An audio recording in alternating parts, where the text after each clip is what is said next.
Усім прывітанне, з вами Зміцер Лукашук, і мы абмяркоўваем падзеі ў Беларусі і за яе межамі ў нашым супольным праекце Еўрарадыё і Е-прамовы.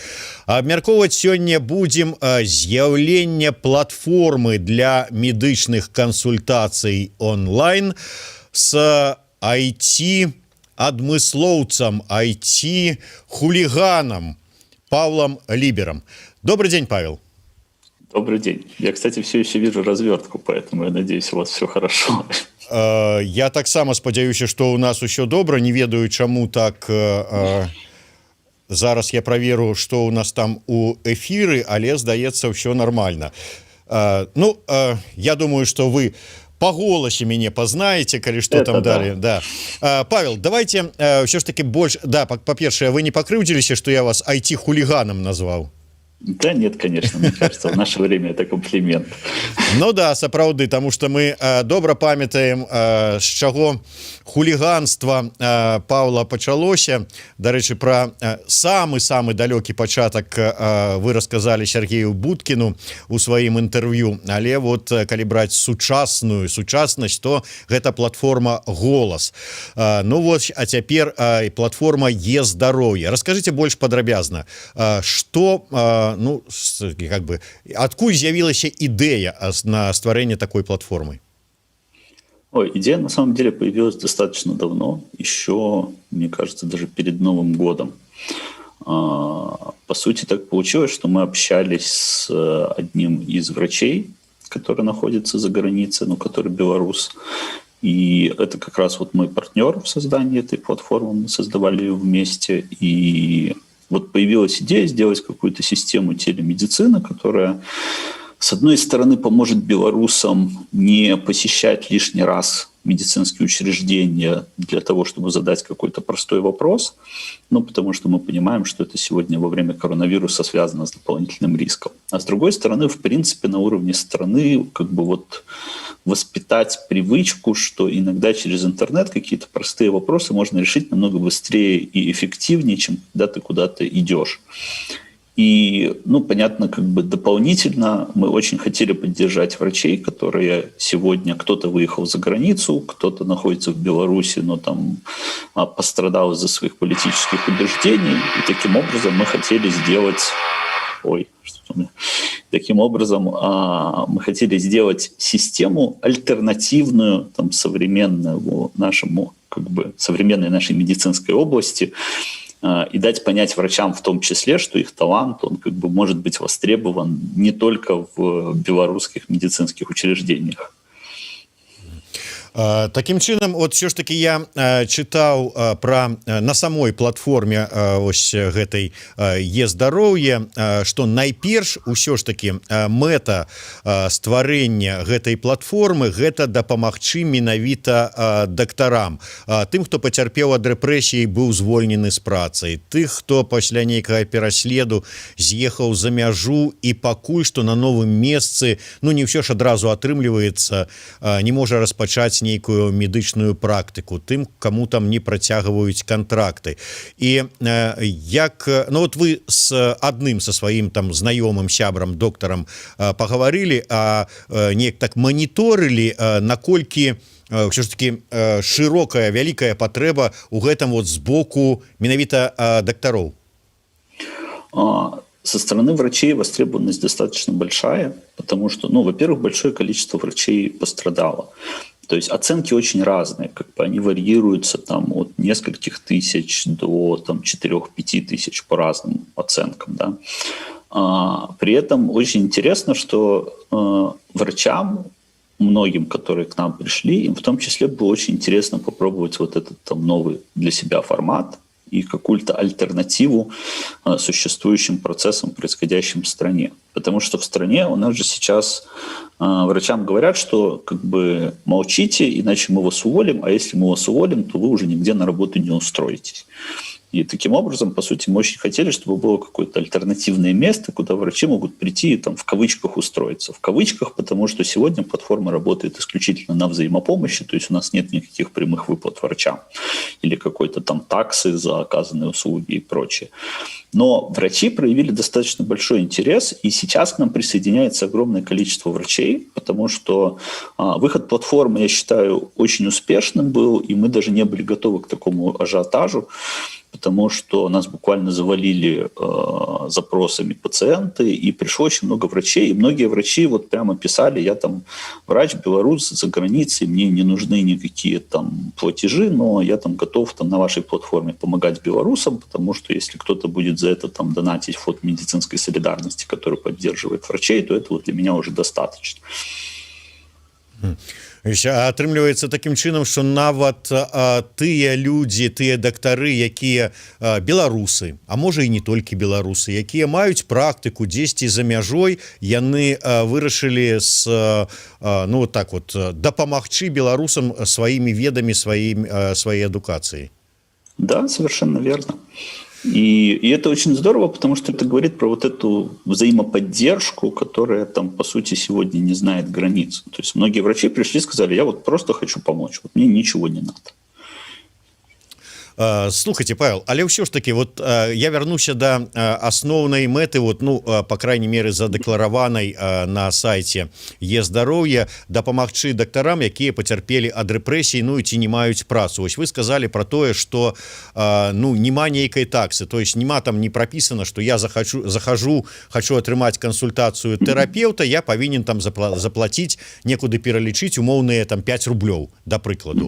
То есть гэтага нема. А якім чынам ўсё ж таки дапамога тым людзям, тым дактарам, якія не маюць працы, а адпаведна не маюць сродкаў для існавання?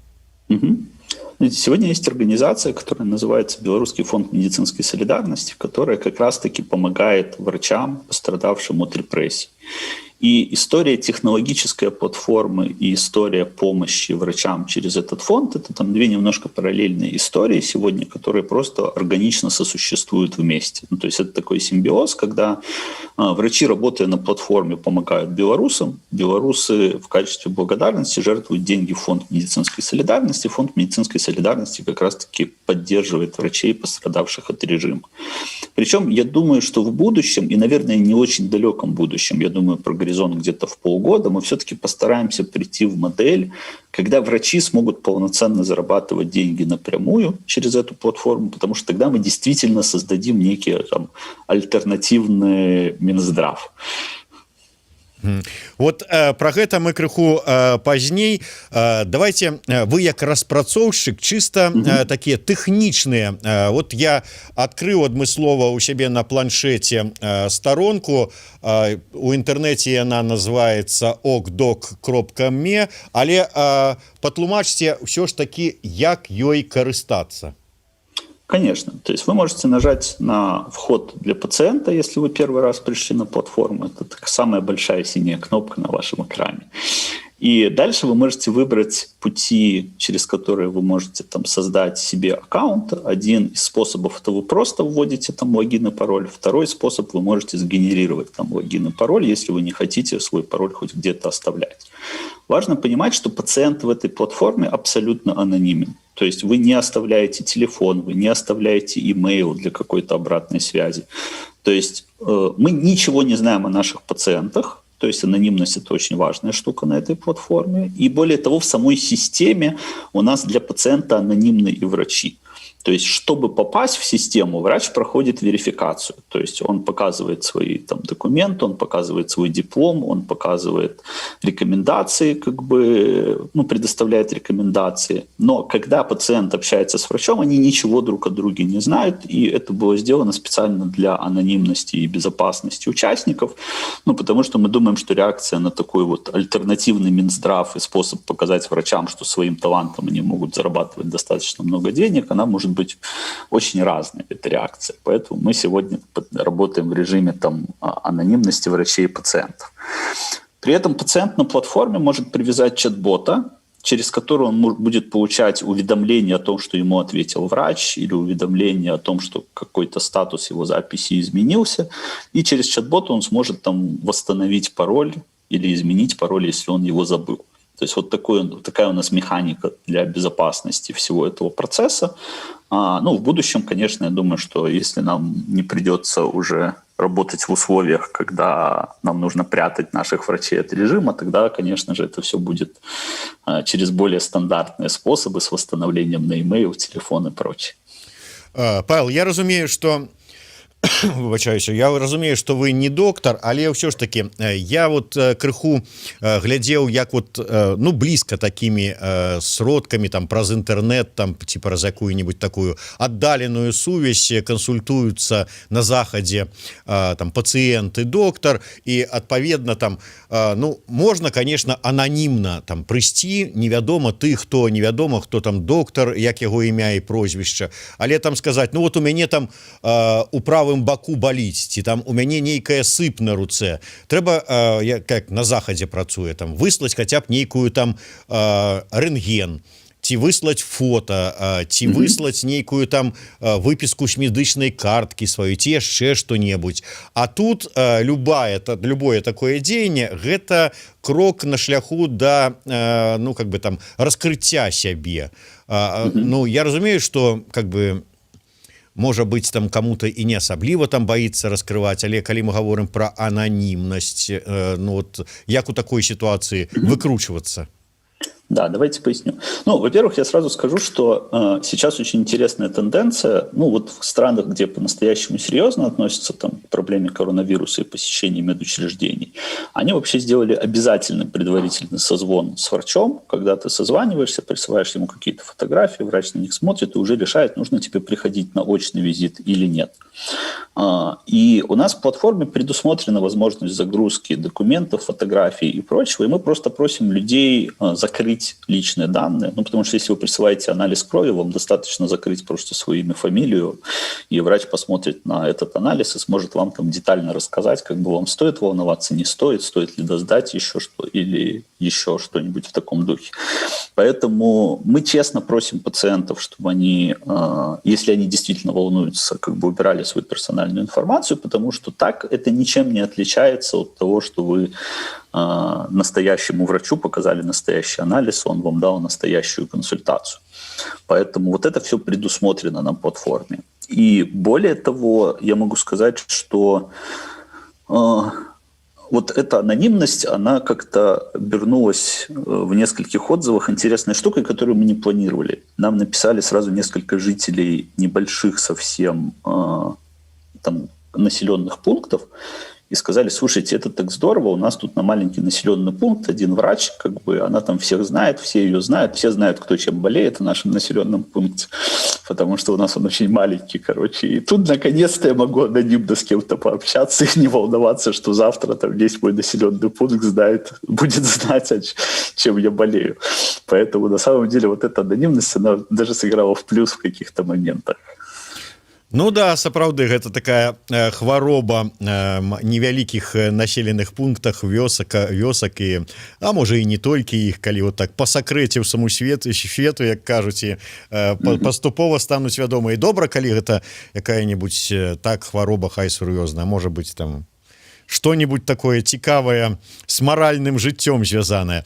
Добра, Павел, ўсё ж такі за гэты час, пакуль пачала працаваць платформа, ці можна казаць, прынамсі, колькі дактароў выказалі жаданне такім чынам папрацаваць, і колькі ўжо звярнулася людзей? Я ведаю, што нават былі праблемы з тым, што, так бы мовіць, электронныя талончыкі расхапалі імгненна. Да, на самом деле мы когда вышли, получился огромный ажиотаж, и он сейчас продолжается, на самом деле, он не стихает, то есть волна такая все еще идет. У нас сейчас в системе зарегистрировано больше 3000 пациентов за, по сути, меньше, чем неделю полноценной такой работы. Неделя, в принципе, уже прошла, да, вот как раз. Которые создали больше, я смотрю сейчас, 750 консультаций. То есть это достаточно много. Значит, изначально у нас было порядка, по-моему, 15 или 16 врачей, еще больше 30 различных заявок мы получили от врачей и продолжаем их получать. То есть мы этих врачей не мы тут, скорее это делают врачи из Фонда медицинской солидарности, они как раз помогают с верификацией врачей. То есть они как раз их верифицируют, добавляют на платформу, поэтому мы надеемся, что очень скоро мы уже отбалансируем спрос-предложение, потому что сейчас некоторые вопросы, которые не как запись на время, а как просто вопрос специалисту, они там зависают на день-полтора. Я думаю, что когда мы добавим врачей, это все будет происходить гораздо быстрее, в течение нескольких часов. А ўвогуле, скажите, вы калі ўзяліся за распрацоўку гэтай платформы, вы давялося ўсё рабіць з нуля, ці ўсё ж таки ў свеце нейкія такія падобныя аналагі ёсць?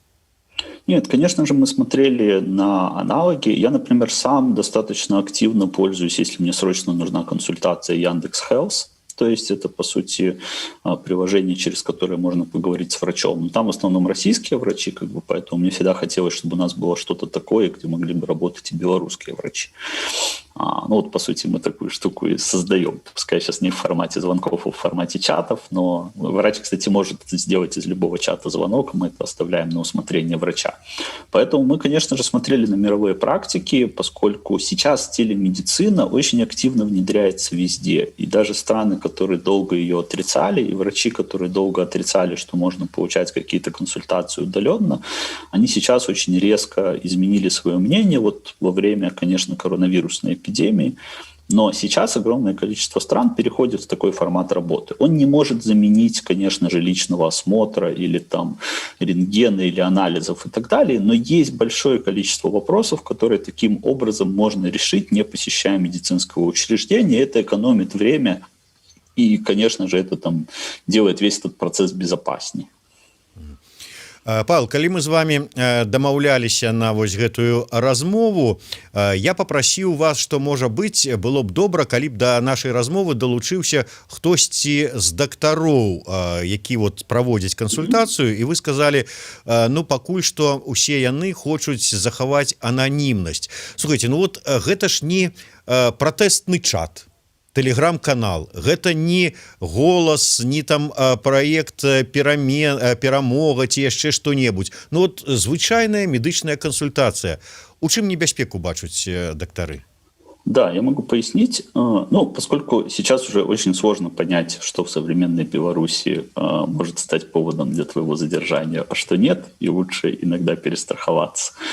А с другой стороны, есть очень важный фактор, то, с чего я начинал. По сути, мы понимаем, что мы разрабатываем систему, которая не позволяет, когда она действительно выйдет на полноценные рельсы, Минздрав не сможет шантажировать врачей тем, что если мы вас уволим, то вы себе места нигде больше не найдете. Да?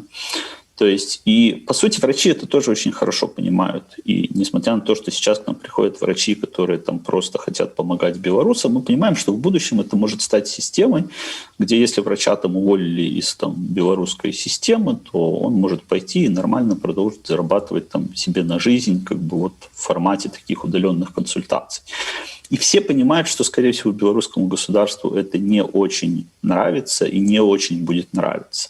И лучшим доказательством этого является просто тонны грязи, которые на нас начали выливать разные провластные телеграм-каналы, которые говорили, что у нас боты, а не врачи, что их всех посадят. Вчера был большой пассаж про то, что я агент ЦРУ, и через меня ЦРУ пытается, навредить медицине в Беларуси. Там прям такая была красивая фантазия.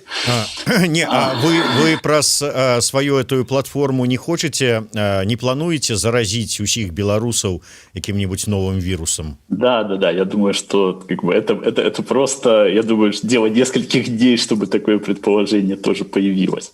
Поэтому все эти реакции, они очень явно показывают, что выход платформы не прошел незамеченным, что она уже сейчас является каким-то раздражающим фактором со всеми вытекающими обстоятельствами.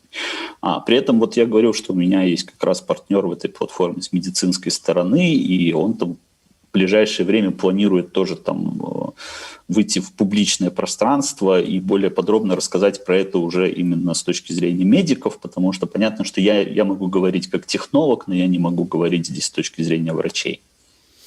А вот сапраўды, вот я думаю, это ж асноўная такая, чым палохаюць бюджэтнікаў, там настаўнікаў ці тых же самых дактароў, што вось мы вас звольнім і каму вы будете патрэбны, куды вы пойдзеце.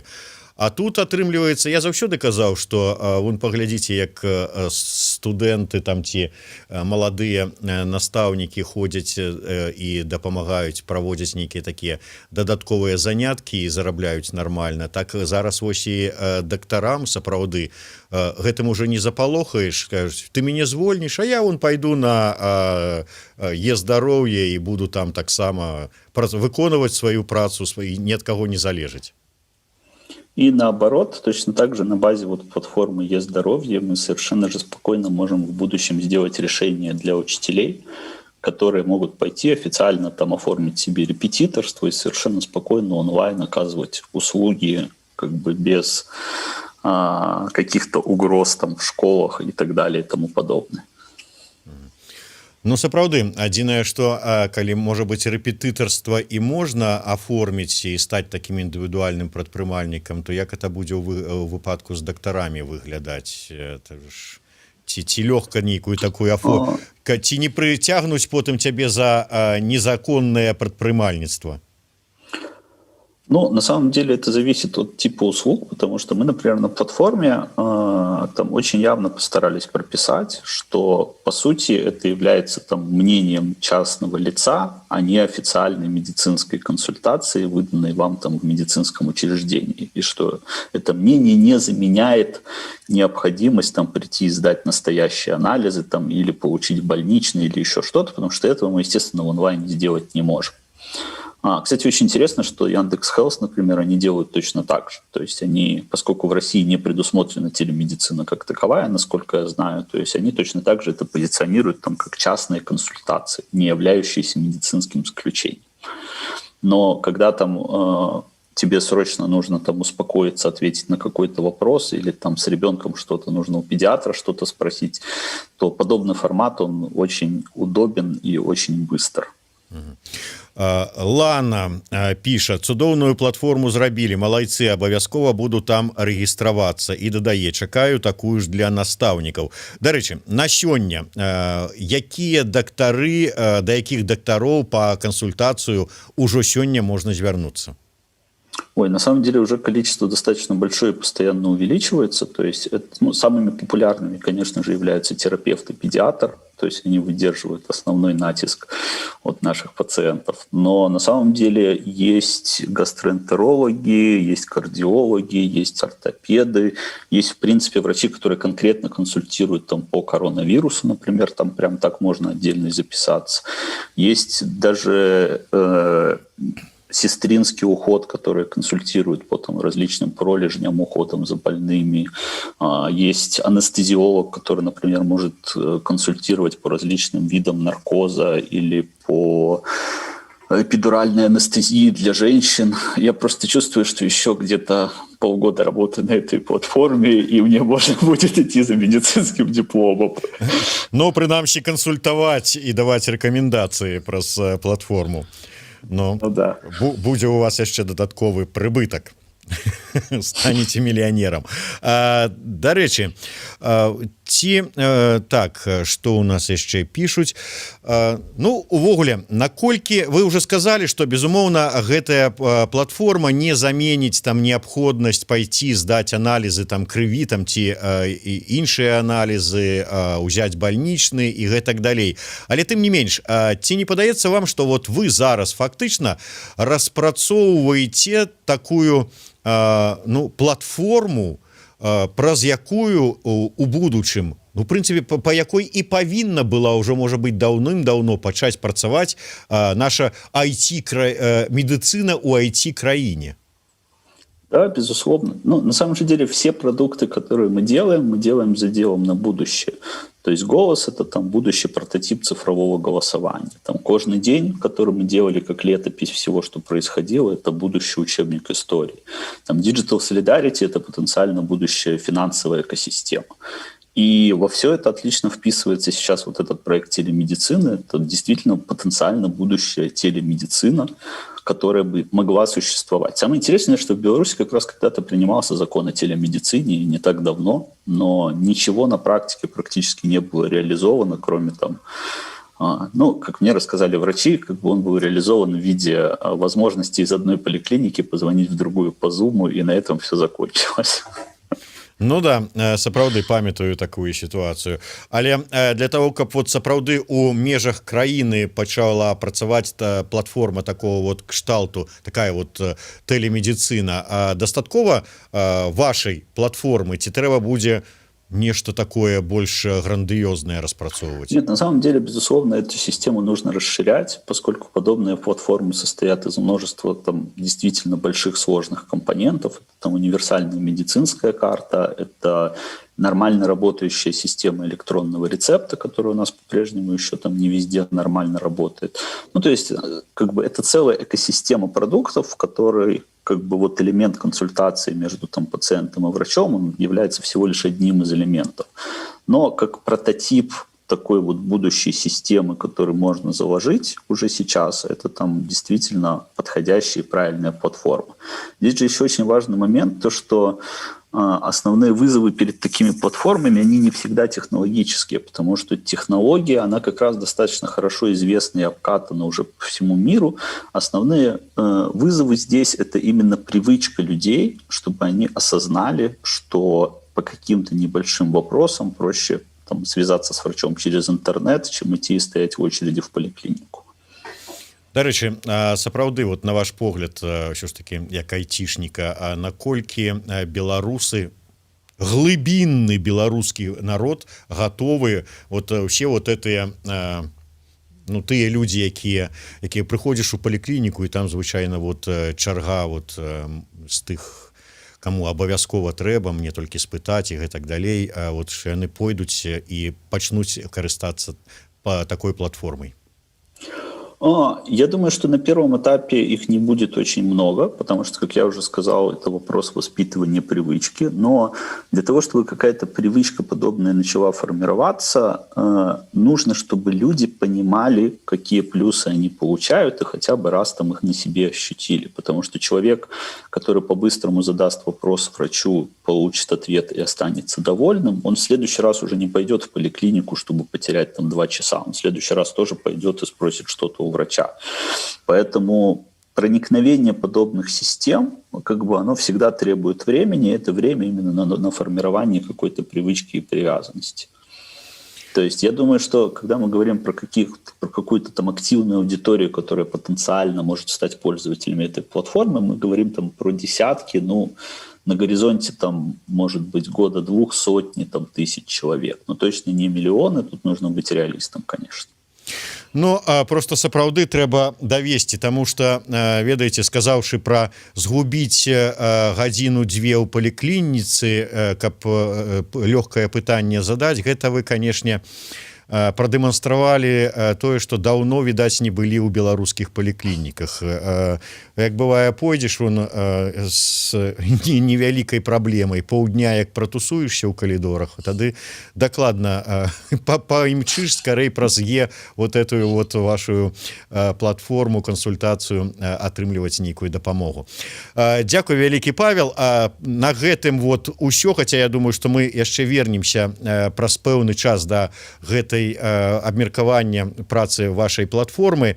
Там, можа быць, дактары захочуць там зданоніцца і там нешта там расказаць. Я хацеў бы, скарыстаўшыся момантам, задаць вам яшчэ одно пытанне, ваше меркаванне пачуць. Все ж таки, як чалавека, які звязаны з IT. Вы чулі учорашнюю заяву дэпутата Палаты прадстаўнікоў і кіраўніка камісіі па міжнародных адносінаў Андрэя Савіных наконт айцішнікаў? Да, конечно. И что вы скажете? Вот я просто паспрабую на память пацытаваць так близко до оригинала, які сказаў, что айтишникам хочешь, маўляў, тут працаваць, то давай улівайся і шукай сваю нішу і працуй вот з беларускімі прадпрыемствамі, а хочешь со сваімі там замежнымі працадаўцамі і далей працягваць адносіны, то збірай чемодан і валі бліжэй да сваіх працадаўцаў. Ну, то есть сказаў, хочаш далей працаваць там на Google там ці на яшчэ які на што-небудзь, то і гуглі давай адсюль. Вот, ну і вот ваше стаўленне, вот як айцішнікі на ваш погляд адрэагуюць на гэты пасаж? Ну, хорошо. Я вначале только немножко подправлю, потому что тут важно понимать, что эта фраза была сказана в контексте. И контекст до этой фразы был, что там весь мир сейчас делится там на условные кластеры, которые там Европа себе, Штаты себе, и они не хотят работать с другими кластерами, и там типа через 5 лет американцы не захотят работать с белорусами, поэтому белорусы там вам придется работать здесь, либо там валить отсюда, грубо говоря, да. То есть вот этот контекст очень важен, потому что он не совсем так сказал, как это было подано в средствах массовой информации, хотя это не отменяет того, что я там в корне не согласен с этим утверждением, потому что наоборот, мне кажется, IT-индустрия движется в сторону абсолютно глобального IT-маркета, и мы видим все больше и больше проникновение различных американских и европейских компаний на рынки в Беларуси, России, Украине, потому что на этих рынках очень много действительно талантливых айтишников, которые очень сильно котируются во всем мире, и с ними будут с радостью работать, независимо от того, где они будут находиться, в Беларуси или в Европе или в Штатах. То есть само это утверждение концептуально абсолютно неверно, и сама его форма подачи «оставайтесь здесь» или «уезжайте куда-то», она, безусловно, как бы говорит о том, что малоуважаемый мною депутат не очень хорошо разбирается в вопросе. Ну, але ўсё ж таки, да, сапраўды вот СМІ падалі менавіта так, бо няма магчымасці у нас зараз наўпрост сустракацца з дэпутатамі і задаваць ім пытанні, але тым не менш, вот, як вы думаеце, якой будзе рэакцыяй на ўсё гэта то, што адбываецца, узмоцненая гэтымі словамі Савіных той IT-супольнасці, якая яшчэ застаецца у Беларусі? Ну, на самом деле, общаясь со своими друзьями в Беларуси, я вижу, что все больше и больше и большее количество людей планирует уезжать в самое ближайшее время. И, ну, кто-то вот как раз ждет там конца лета, кто-то еще чего-то. И сегодня абсолютное большинство моих знакомых и, в принципе, людей там в IT-комьюнити понимают, что IT, по сути, пойдет под нож, наверное, одной из там первых индустрий, и про это намекают всячески различные информационные вбросы. Там Лукашенко, который говорит, там, ну все, ПВТ все, свою роль сыграл, спасибо, расходимся. Или как очень активно, опять же, провластные телеграм-каналы сейчас муссируют тему того, что айтишники это тунеядцы, они не платят налоги, что в корне, например, неправда, как бы, и так. Ну, то есть видно, что пошла крайне негативная риторика в сторону IT-сектора, а за любой такой негативной риторикой очень быстро приходят активные действия, когда, скорее всего, попытаются там какую-то часть денег забрать из IT-сектора, понимая, что в стране денег нет от слова совсем. И если там недавно пришли в 21 век, а потом в ЮРКОС, то, возможно, в ближайшее время начнут приходить и в IT-компании. Не хотелось бы, чтобы это произошло, потому что, ну, мы понимаем, что в современном мире-то страны, наоборот, инвестируют максимально в IT-сектор, IT-инфраструктуру, понимая, что почти все бизнесы так или иначе двигаются в сторону там, IT и диджитализации, но мне кажется, что в Беларуси этого не понимают. Савиных и его высказывания – это как раз-таки просто доказательство этой гипотезы. И я думаю, что они пытаются использовать свой там, горизонт планирования, который очень краткосрочный, чтобы хоть где-то урвать каких-то там денег сейчас или избавиться от проблемы, не понимая, как сильно это может навредить стране в долгосрочной перспективе. Зразумела. Дзякуй вялікі. Ну што ж, я нагадаю, што з намі на сувязі быў распрацоўшчык праекта Е-здароўе Павел Лібер. Для тых, каго зацікавіла сама тэма гэтага праекта Е-здароўе, я яшчэ раз перанакірую на сайт ОКДОК, адным словам маленькімі літарамі .me. Калі ласка, заходзьце, рэгіструйцеся, атрымлівайце кансультацыі, не чакаючы па паўдня у калідорах паліклінікі і не рызыкуючы падхапіць там які-небудзь каранавірус. Дзякуй вялікі. Павел Лібер, Зміцер Лукашук у сумесным праекце Еўрарадыё і Е-прамовы. Беражыце сябе.